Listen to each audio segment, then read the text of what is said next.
Mes parents ont donné à ma sœur Violaine un chèque de 200 000 € pour qu'elle puisse s'acheter une villa de rêve, et à moi, ils n'ont rien donné d'autre qu'un dossier poussiéreux intitulé « L'échec ». Ils pensaient m'humilier, m'enterrer sous le poids de leur déception. Mais ce qu'ils ignoraient, c'est que dans ce dossier se trouvait la clé de leur propre destruction. 2 ans plus tard, quand ma sœur est passée devant ma propriété, elle a hurlé de rage en comprenant qu'ils vivaient désormais sur mon territoire. Ils ont voulu faire de moi un déchet, j'ai fait d'eux mes locataires.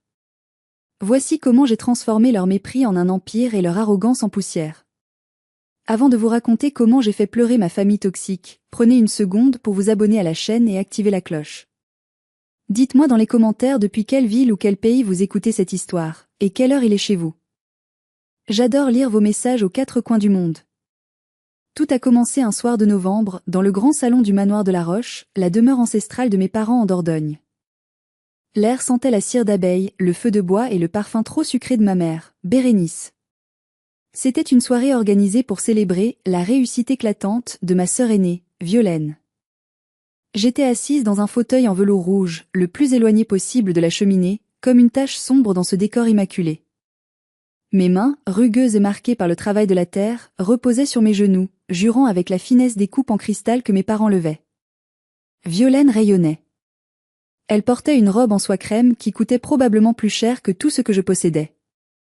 À ses côtés, son mari, Enguerrand, un homme au sourire mielleux et aux dents trop blanches, tenait sa main avec une possessivité théâtrale.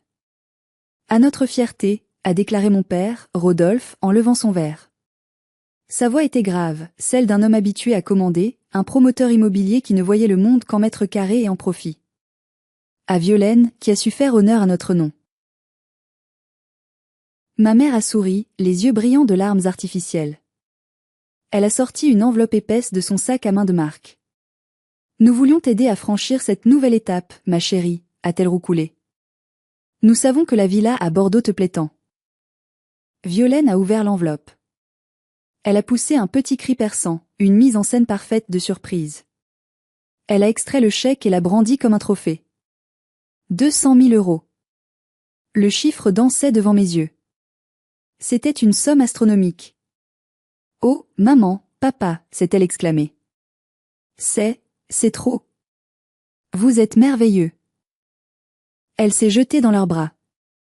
C'était le tableau parfait d'une famille unie et prospère. Et moi, Asilis, j'étais le spectateur indésirable, l'invité qu'on tolérait par obligation biologique. Le silence est retombé, et les regards se sont tournés vers moi.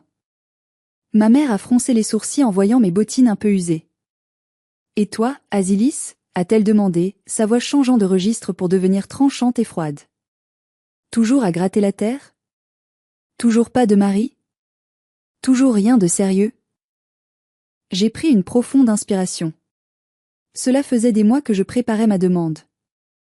Je voulais lancer ma propre pépinière écologique. J'avais le savoir-faire, la passion, mais il me manquait le capital de départ. En fait, ai-je commencé, ma voix tremblant légèrement, j'ai un projet. J'ai trouvé un terrain à louer pour commencer mes cultures. J'aurais juste besoin d'un petit coup de pouce pour le matériel. Rien de comparable à ce que vous donnez à Violaine, juste ? Mon père a éclaté d'un rire sec qui a claqué comme un coup de fouet. Un coup de pouce ? Pour quoi faire ? Pour que tu joues à la jardinière ? Il a posé son verre avec force. Asilis, tu as 32 ans. Regarde ta sœur. Elle est directrice marketing. Elle a de l'ambition.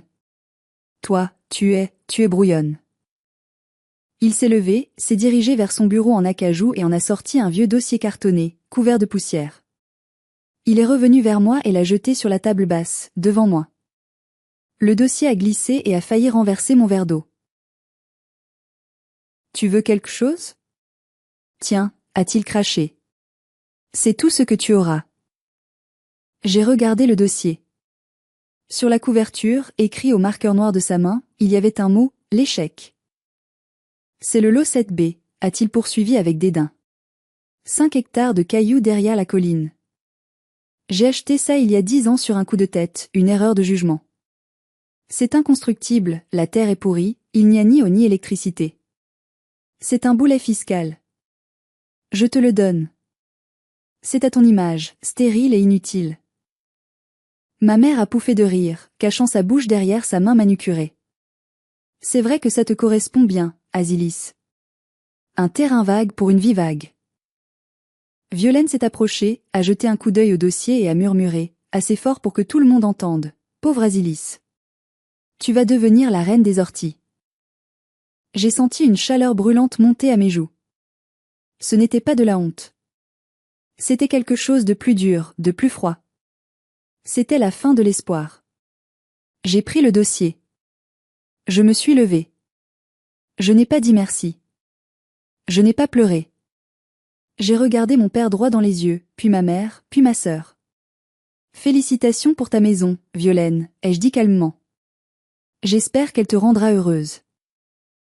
Je suis sortie du salon sans me retourner. J'ai entendu le rire de ma mère reprendre derrière moi, mais il sonnait déjà lointain. Je tenais l'échec entre mes mains, et pour la première fois de ma vie, je ne me sentais plus comme une victime. Je me sentais comme quelqu'un qui venait de recevoir une arme, même si je ne savais pas encore comment m'en servir. En quittant le manoir de la Roche, j'ai conduit mon vieux camion utilitaire sur les routes sinueuses de la Dordogne. La nuit était noire, sans lune, reflétant le vide que je ressentais dans ma poitrine. Les phares balayaient les chênes centenaires qui bordaient la route, témoins silencieux de ma fuite. Pendant le trajet, mon esprit a dérivé vers ce que j'appelais le musée des douleurs. C'était une collection mentale de souvenirs, chaque pièce étant une preuve supplémentaire que je n'avais jamais été la bienvenue dans cette famille. Je n'étais pas l'enfant désiré, j'étais l'accident, le brouillon raté avant le chef-d'œuvre qu'était Violaine. Je me suis souvenu de mes 10 ans.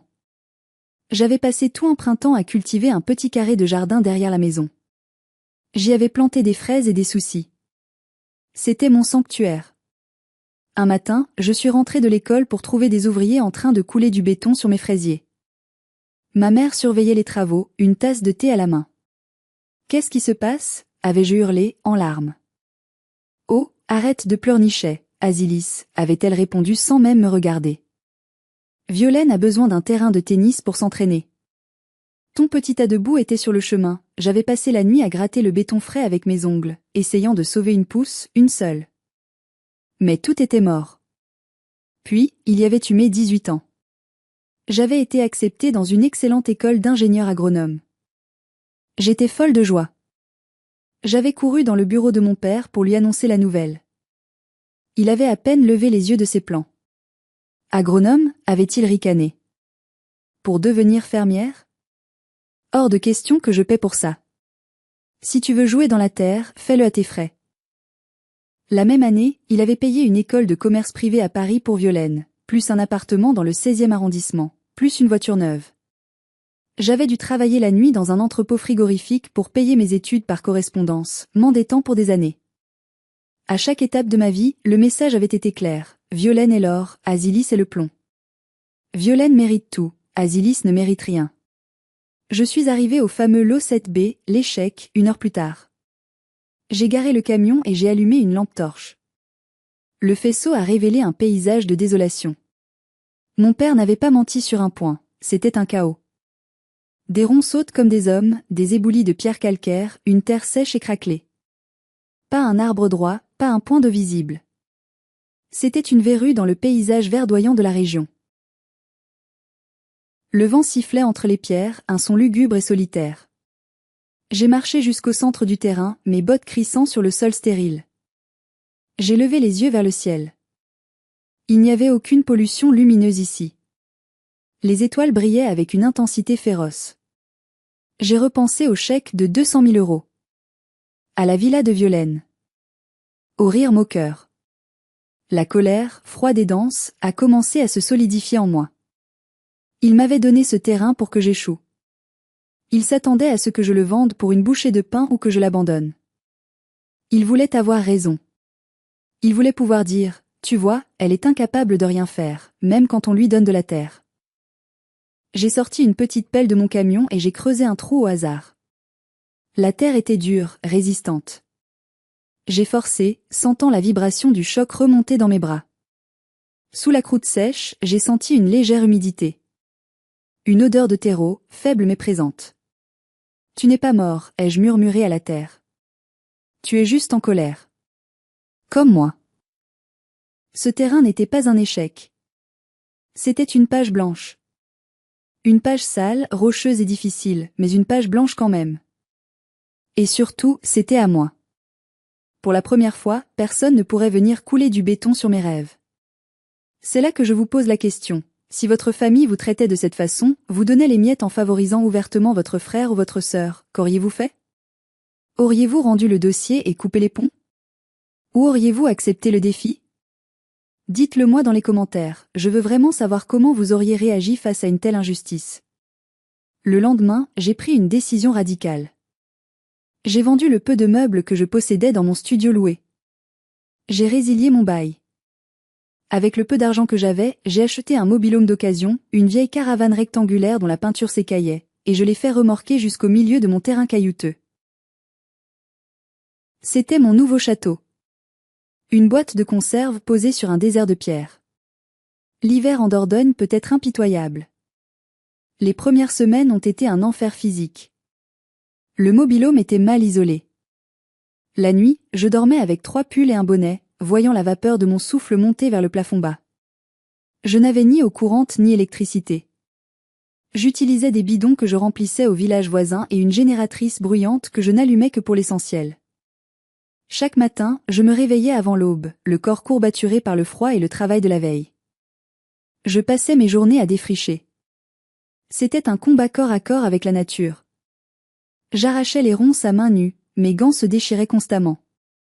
Je déplaçais des pierres calcaires lourdes comme des enclumes pour créer des terrasses. Mes parents ne m'ont jamais appelé. Violaine m'a envoyé un seul message, une photo de sa nouvelle cuisine en marbre avec la légende. C'est si dur de choisir entre le granit et le quartz. J'espère que tu t'amuses bien dans ton camping. Bisous. J'ai bloqué son numéro.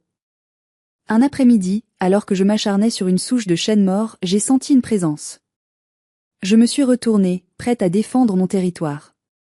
C'était un vieil homme, appuyé sur une canne en bois noueux, qui me regardait depuis le chemin de terre. Il portait une casquette plate et une veste en velours côtelé usé.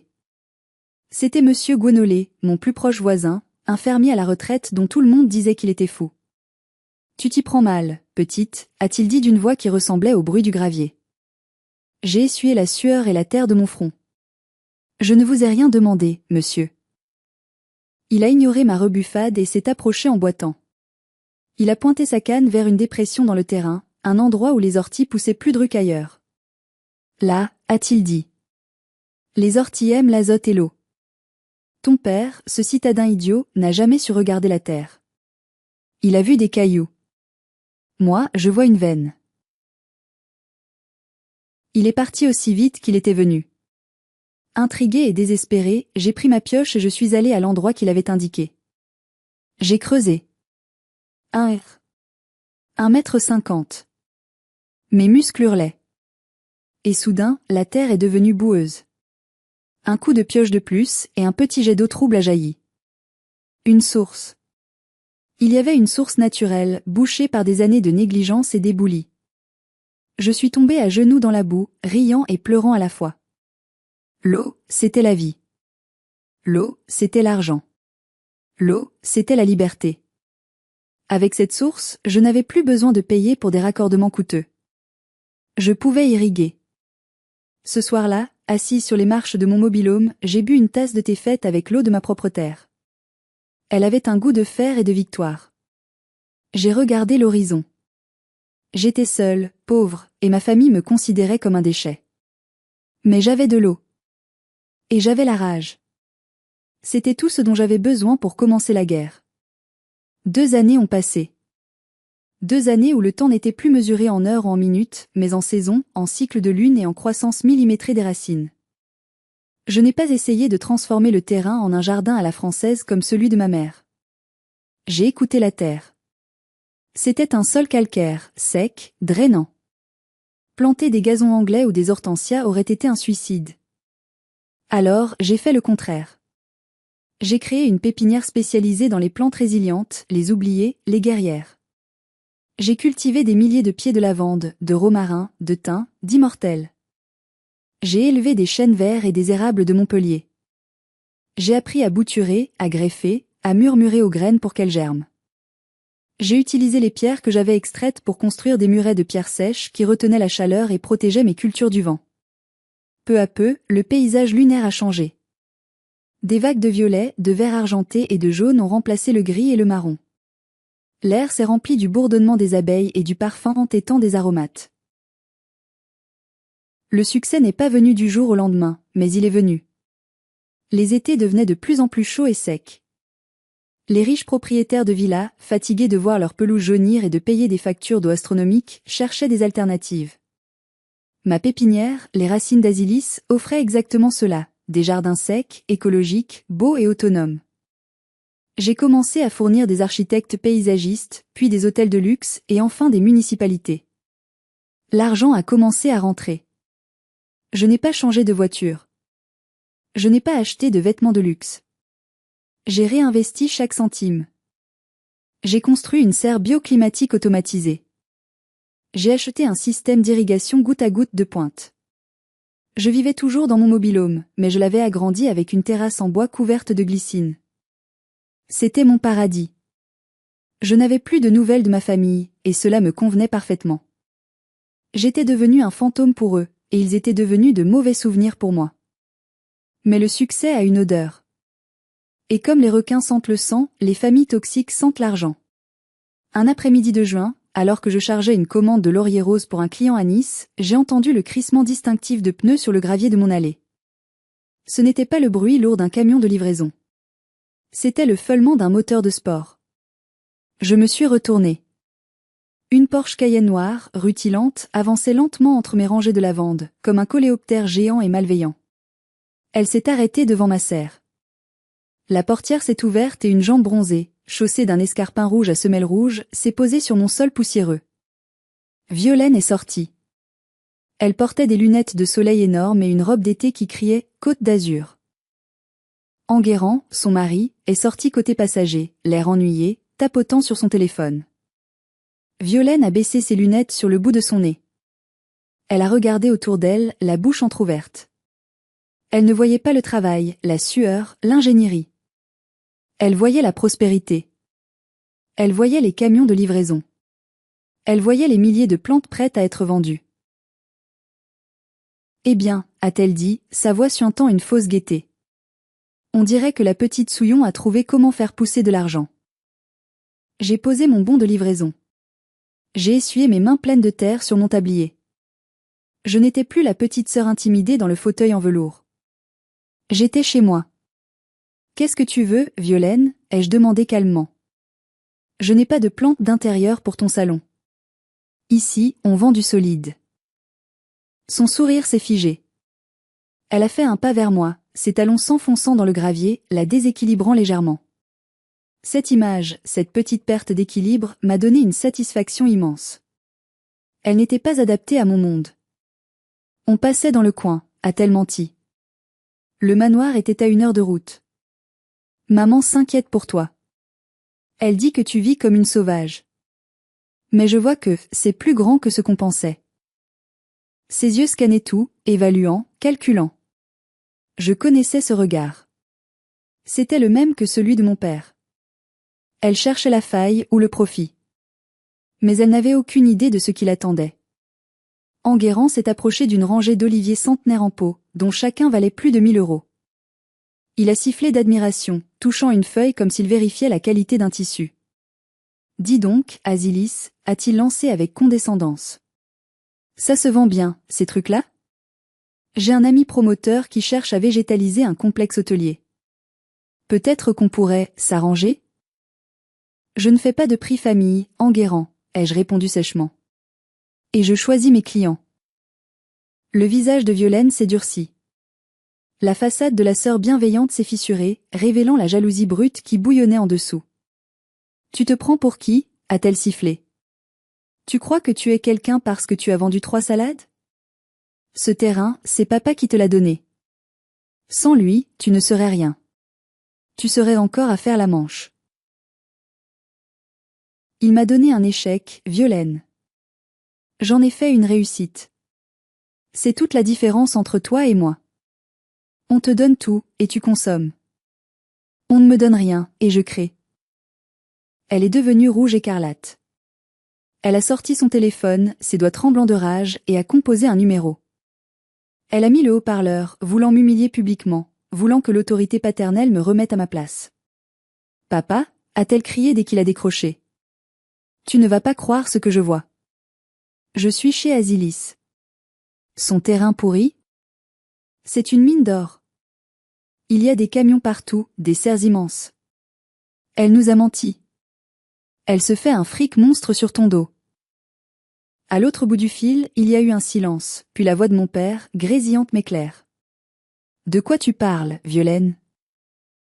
Je te dis qu'elle exploite ton terrain. Elle ne t'a jamais rien dit. Tu dois récupérer ça, papa. C'est injuste. Moi j'ai des traites à payer pour la villa, et elle encaisse sans rien faire. Tu dois exiger ta part. » J'ai regardé ma sœur hurler dans son téléphone, une femme de 35 ans qui agissait comme une enfant gâtée de 5 ans à qui on a volé un bonbon. C'était pathétique. « Passe-moi Azilis » a ordonné mon père. Violaine m'a tendu le téléphone avec un sourire triomphant. « Il veut te parler. Tu vas voir. » J'ai pris l'appareil. « Allô, père. »« C'est vrai ?» a-t-il demandé. « Pas comment vas-tu, pas bravo. Juste, est-ce qu'il y a de l'argent ? C'est une entreprise légale, enregistrée à mon nom, sur un terrain qui m'appartient, ai-je dit froidement. Tu m'as donné le dossier l'échec, tu te souviens ? J'ai gardé le dossier. Et j'ai gardé le terrain. On va devoir discuter, Azilis, a-t-il dit, sa voix prenant ce ton d'homme d'affaires qui prépare une négociation hostile. J'ai peut-être été hâtif. On passera ce week-end. J'ai raccroché sans répondre et j'ai rendu le téléphone à Violaine. Sortez de ma propriété, ai-je dit. Vous bloquez mes livraisons. Violaine a tapé du pied, a fait demi-tour et est remontée dans sa Porsche. Enguerrand a suivi comme un chien battu. Ils sont partis dans un nuage de poussière, mais le mal était fait. Ils savaient. Et maintenant, ils allaient venir réclamer leur part du gâteau qu'ils n'avaient pas cuisiné. Ce que je ne savais pas encore, c'est que le destin ou peut-être le karma allait intervenir de la manière la plus brutale qui soit. Cette visite allait être le catalyseur d'une série d'événements qui changeraient tout. Les semaines suivantes ont été étranges. Je m'attendais à une invasion, à des avocats, à des cris. Mais rien. Juste un silence pesant. Cependant, j'ai remarqué quelque chose. 1 ou 2 fois par semaine, la berline grise de mon père passait lentement sur la route départementale qui longeait ma pépinière. Elle ralentissait, s'arrêtait parfois quelques minutes au sommet de la colline, puis repartait. Il observait. Il évaluait. Je retrouvais parfois des mégots de ses cigares préférés écrasés dans l'herbe près de l'entrée. Il n'osait pas entrer, mais il regardait son échec devenu empire. Je me demandais ce qu'il pensait. Regret ? Fierté ? Avidité ? Probablement un mélange toxique des trois. 6 mois après la visite de Violaine, l'appel est arrivé. Ce n'était pas mon père. C'était l'hôpital de Périgueux. Mademoiselle Azilis de la Roche ? Votre père, Rodolphe, a fait un AVC massif. Vous devez venir tout de suite. J'ai laissé mes outils en plan. J'ai conduit jusqu'à l'hôpital, le cœur battant non pas de chagrin, mais d'une angoisse indéfinissable. Quand je suis arrivée dans la chambre, l'ambiance était glaciale. Ma mère était assise sur une chaise, le visage parfaitement maquillé malgré l'heure tardive, tapotant frénétiquement sur sa tablette. Violaine était au téléphone dans le couloir, discutant apparemment avec son banquier. « Tu es là », a dit ma mère sans me regarder. « Les médecins disent que c'est la fin. » Elle a dit comme on annonce qu'il va pleuvoir. Je me suis approchée du lit. Mon père, cet homme autrefois si imposant, si terrifiant, n'était plus qu'un corps inerte branché à des machines qui bipaient. Son visage était affaissé d'un côté. Mais ses yeux étaient ouverts et ils ont bougé vers moi dès que je suis entrée. Il y avait une urgence dans son regard. Une panique. Il a essayé de lever sa main valide. J'ai hésité, puis j'ai pris sa main. Elle était froide. Il a essayé de parler. Un son rauque, inintelligible est sorti de sa gorge. Chut, a-t-il gargouillé. Ma mère s'est levée brusquement. Ne le fatigue pas, Azilis. Lâche-le. Mais mon père a serré ma main avec une force surprenante. Il a tiré vers lui. Je me suis penchée. Fondation. A-t-il soufflé. Puis, plus clairement, mur. Asilis, les murs. C'était tout. Son corps s'est relâché. Le moniteur cardiaque a émis ce long sifflement continu que l'on redoute tous. Il est parti, a dit un infirmier en entrant. Violaine est entrée à ce moment-là. Il est mort, a-t-elle demandé. Puis, se tournant vers maman. Et pour les comptes?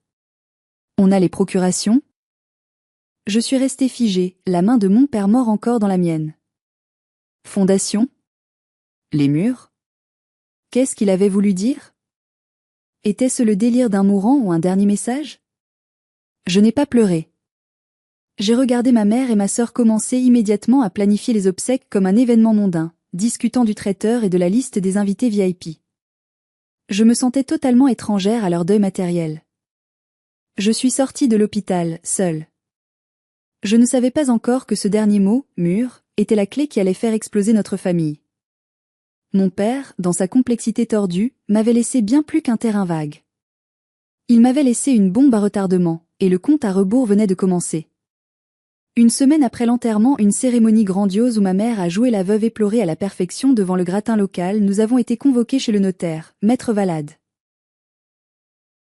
Son bureau, situé dans un immeuble ancien de Périgueux, sentait le vieux papier et la loi. Maître Valade était un homme strict, aux lunettes rondes, qui avait géré les affaires de mon père depuis toujours. Il nous a fait asseoir. Maman et Violaine d'un côté, moi de l'autre. La distance physique entre nous n'avait jamais semblé aussi grande. Violaine trépignait presque d'impatience. Je savais, par des rumeurs au village, que son mari avait fait de mauvais investissements et qu'ils avaient besoin de liquidités rapidement. Elle s'attendait à un gros héritage. Bien, a commencé le notaire. Rodolphe a laissé un testament très précis, rédigé il y a 6 mois. Maman a souri. Il a toujours été prévoyant. Tout d'abord, les liquidités et les actions, a lu Maître Valade. À mon épouse Bérénice, je lègue l'usufruit de tous mes comptes bancaires. À ma fille Violaine, je lègue la somme de 50 000 €. Quoi? A hurlé Violaine. 50 000? C'est tout? Mais papa était millionnaire. Où est le reste? Votre père a fait de lourds investissements risqués ces dernières années qui n'ont pas porté leurs fruits, et il a beaucoup dépensé pour maintenir le train de vie du manoir, a expliqué le notaire calmement. C'est ce qu'il reste en liquidité disponible. Violaine est devenue blême. 50 000 ne couvraient même pas ses dettes de carte de crédit. Mais la maison, a interpellé maman. Le manoir de la Roche. Il vaut des millions. Maître Valade a ajusté ses lunettes et m'a regardé. J'ai senti un frisson parcourir mon échine. Concernant l'immobilier, a-t-il poursuivi. Monsieur de la Roche a fait une modification cadastrale importante l'année dernière. Il confirme que le lot 7B, déjà donné à Asilis, lui appartient en pleine propriété. On s'en fiche de son terrain vague, a craché Violaine. Attendez. Il y a une suite. Le notaire a pris une autre feuille. Je lègue également à ma fille Asilis la nue propriété de la totalité du lot 7A. Il y a eu un silence. Maman a froncé les sourcils. Le lot 7A? C'est quoi ça? Le lot 7A, a dit le notaire en dépliant une grande carte sur le bureau, c'est la parcelle de 15 hectares qui entoure le manoir. Et qui inclut l'assise foncière du manoir lui-même. Il a pointé son doigt sur la carte. Je me suis penchée. J'ai vu mon terrain, le 7B. Et juste à côté, le 7A. Le manoir était dessiné dessus.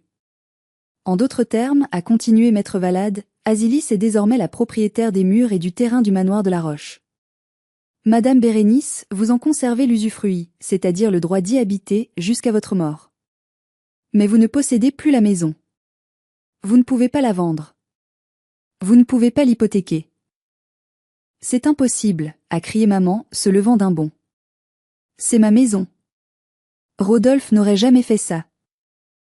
Il a fait parce qu'il savait que vous la vendriez pour payer les dettes de Violaine, a dit le notaire avec une franchise brutale. Il voulait que le patrimoine reste dans la famille. Et il a estimé qu'Asilis était la seule capable de le conserver. J'étais sous le choc. Mon père m'avait légué la maison? Non, mieux. Il m'avait légué le pouvoir sur la maison. Mais ce n'est pas tout, a ajouté le notaire, un léger sourire aux lèvres. Il y a une clause particulière concernant l'usufruit. C'est là que le piège s'est refermé. La clause qui allait transformer leur vie en cauchemar et la mienne en une partie d'échec magistral. Une clause, a balbutié Violaine, sentant que le sol se dérobait sous ses pieds loup-boutin. Oui, a répondu maître Valade. Il semblait prendre un plaisir pervers à cette lecture. Votre père était un homme d'affaires redoutable. Il a stipulé ceci, l'usufruit de mon épouse Bérénice est conditionné à l'entretien strict du bien. Étant donné que la nue propriétaire, Asilis, ne tire aucun revenu de ce bien tant que l'usufruit court, tous les frais d'entretien courant, les taxes foncières, et les charges exceptionnelles liées à l'occupation seront à la charge exclusive de l'usufruitière. Jusque-là, c'était assez standard. Mais la suite ne l'était pas, de plus, étant donné la configuration géographique des lieux, suite au redécoupage des parcelles. Le notaire a tracé une ligne sur la carte. L'accès principal au manoir, ainsi que la fosse septique et le système de drainage, se trouvent désormais techniquement sur le lot 7B, propriété pleine et entière d'Asilis. J'ai regardé la carte. J'ai écarquillé les yeux. C'était vrai. L'allée majestueuse bordée de tilleuls qui menait au manoir traversait mon terrain. La fosse septique était enterrée à la limite de mon champ de lavande. Par conséquent, a fini le notaire, si l'usufruitière souhaite utiliser ces infrastructures situées sur le terrain d'autrui, elle devra s'acquitter d'une redevance d'usage ou droit de passage et d'assainissement, dont le montant sera fixé par la propriétaire du terrain, Asilis, selon les tarifs du marché. Le silence dans la pièce était assourdissant. Mon père avait, littéralement, enclavé la maison de ma mère dans ma propriété. Il avait transformé le manoir en une île, et j'étais l'océan qui l'entourait. C'est du délire, a hurlé Violaine. Tu veux dire que maman doit payer un loyer à Asilis pour passer par son propre portail? Pour utiliser ses toilettes? Juridiquement, oui, a confirmé le notaire. Sinon, Asilis a le droit de bloquer l'accès et de condamner les canalisations qui débordent sur son terrain. Maman est retombée dans son fauteuil, blanche comme un linge. Rodolphe, pourquoi m'as-tu fait ça? A-t-elle murmuré. Je savais pourquoi. Parce qu'il savait qu'elle me méprisait. Parce qu'il savait qu'elle ne m'avait jamais respectée. Et dans un dernier acte de lucidité tordue, il m'avait donné le fouet pour me faire respecter. Il ne m'avait pas donné d'amour, mais il m'avait donné du levier. Je contesterai ce testament, a menacé Violaine. Papa n'était pas sain d'esprit. Il a passé un examen psychiatrique le jour de la signature, joint au dossier, a contré maître Valade. C'est inattaquable. Nous sommes sortis de l'étude. Dans la rue, maman s'est tournée vers moi. Son visage avait changé. La haine avait laissé place à une peur panique masquée par un sourire tremblant. Asilis, ma chérie, a-t-elle commencé, sa voix montant dans les aigus. Tout ça, ce sont des papiers. Nous sommes une famille. Tu ne vas pas faire ça, n'est-ce pas? Tu ne vas pas me faire payer pour rentrer chez moi? J'ai regardé cette femme qui avait laissé détruire mon jardin d'enfants. J'ai regardé ma sœur qui m'avait traité de déchet. J'ai pensé à mes années de froid dans le mobil-home. J'ai pensé au chèque de 200 000 €. Le notaire a dit tarif du marché, maman, ai-je répondu calmement. Je vais faire une estimation. Je t'enverrai la facture le 1er du mois. Tu es un monstre, a crié Violaine. Après tout ce qu'on a fait pour toi. Justement, ai-je dit en me dirigeant vers mon vieux camion. C'est exactement pour ça. J'ai démarré le moteur. Dans mon rétroviseur, je les ai vues, minuscules et impuissantes sur le trottoir. La partie venait de commencer, et j'avais tous les atouts en main. Les jours suivants ont été un délice d'observation. J'ai engagé un géomètre expert et un huissier pour officialiser les limites de propriété. Ils ont planté des bornes orange fluo tout le long de l'allée des tilleuls, bien visibles depuis les fenêtres du salon de ma mère. C'était une guerre psychologique. Puis, j'ai envoyé la première facture.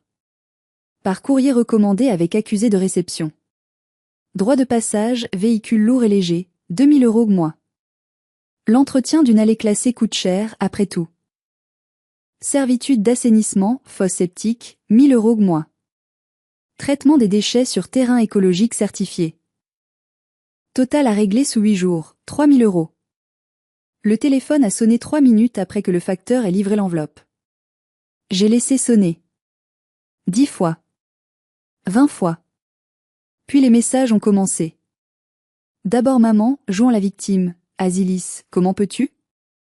Je suis ta mère. Je n'ai pas cet argent, tu le sais bien. Ton père a tout bloqué. Ensuite Violaine, jouant l'intimidatrice, on a vu un avocat. Ce que tu fais est illégal. C'est de l'abus de faiblesse. Retire cette facture ou on te traîne en justice.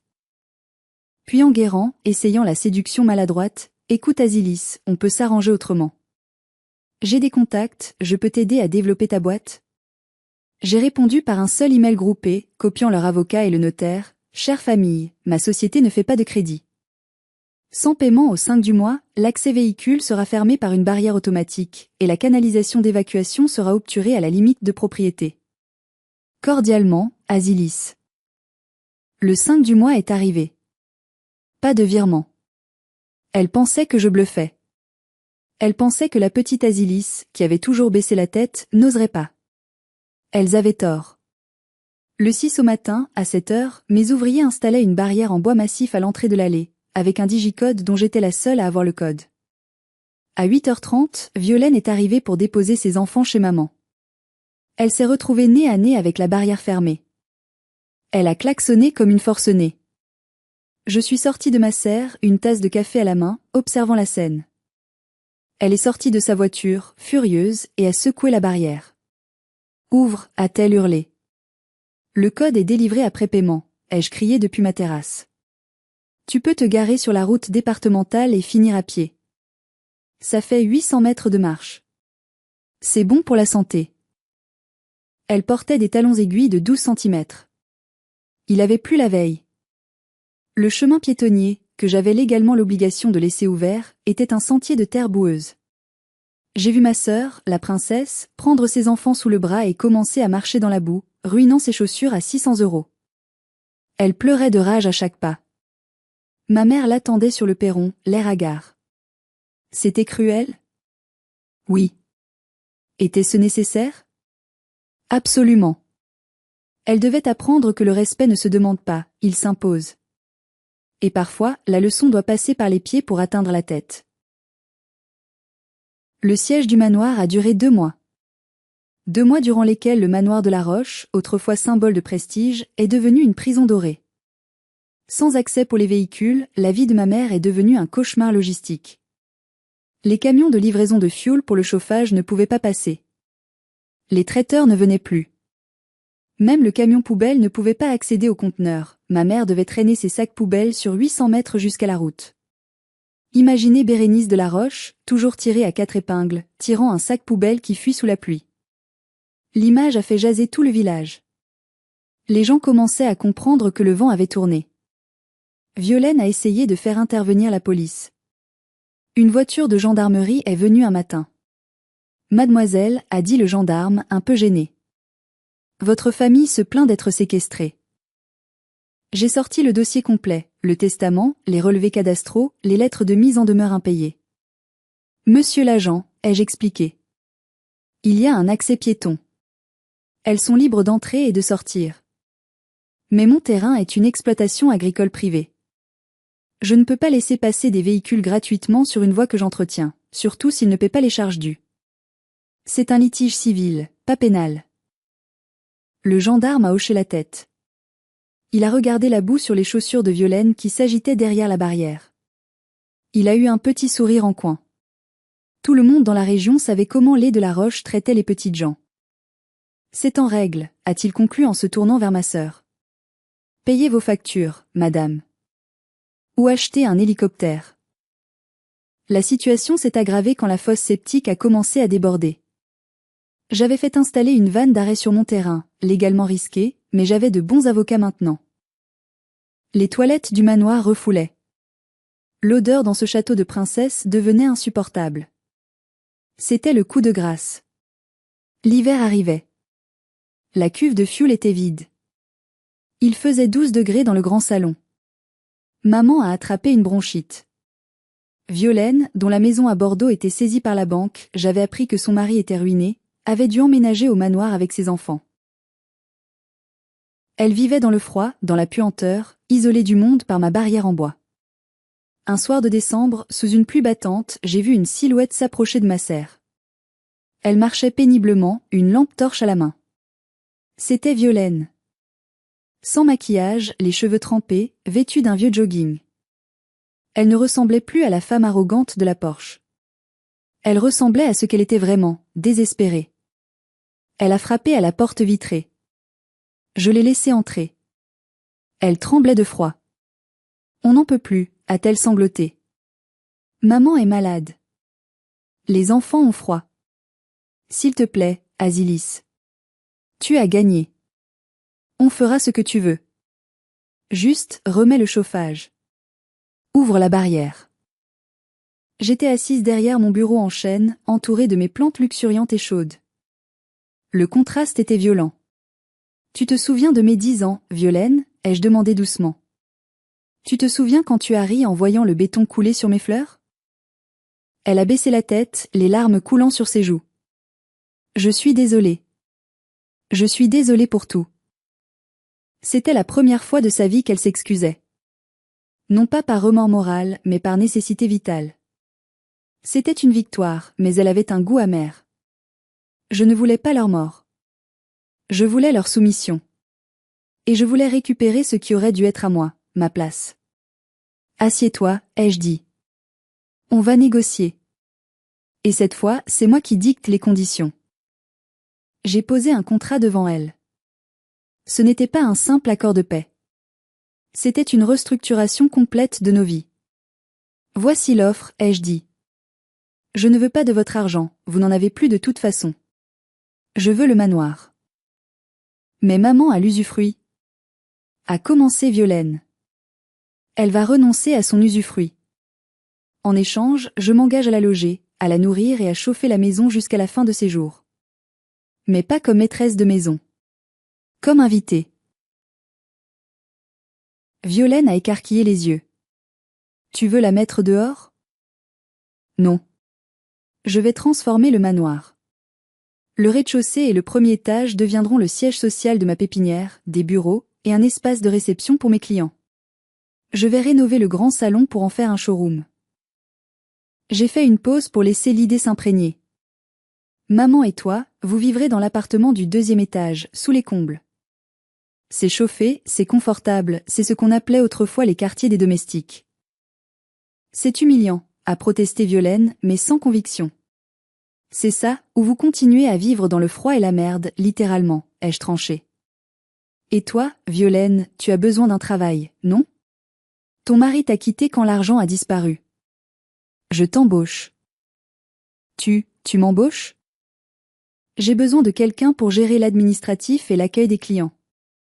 Tu es douée pour sourire et faire la belle, non? Tu seras mon assistante. Au SMIC. Elle m'a regardée avec horreur. Travailler pour sa petite sœur, celle qu'elle appelait l'échec, vivre dans les combles de sa propre maison d'enfance. C'était la chute finale. Je te laisse 1 heure pour signer, ai-je dit en lui tendant un stylo. Le camion de fioul attend à la barrière. C'est toi qui décides si tu l'ouvres ou non. Elle a signé. La main tremblante, elle a signé la fin de son règne et le début du mien. Le lendemain, les travaux ont commencé. J'ai fait entrer mes équipes. Nous avons nettoyé, réparé, chauffé. Maman, trop faible pour protester et secrètement soulagée d'être prise en charge, a accepté de déménager ses affaires à l'étage. Voir mes employés marcher avec leurs bottes terreuses sur les parquets cirés du grand salon, installer des bureaux modernes là où trônaient les fauteuils Louis XV, a été une catharsis. J'ai accroché le dossier l'échec, encadré sous verre, au-dessus de la cheminée monumentale.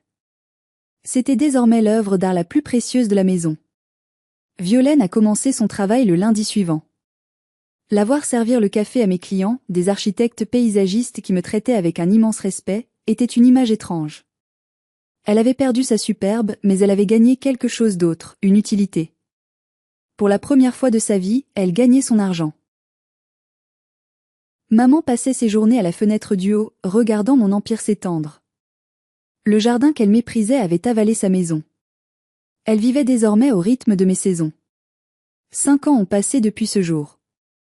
Aujourd'hui, le domaine Asilis est une référence nationale en matière d'écologie et de biodiversité.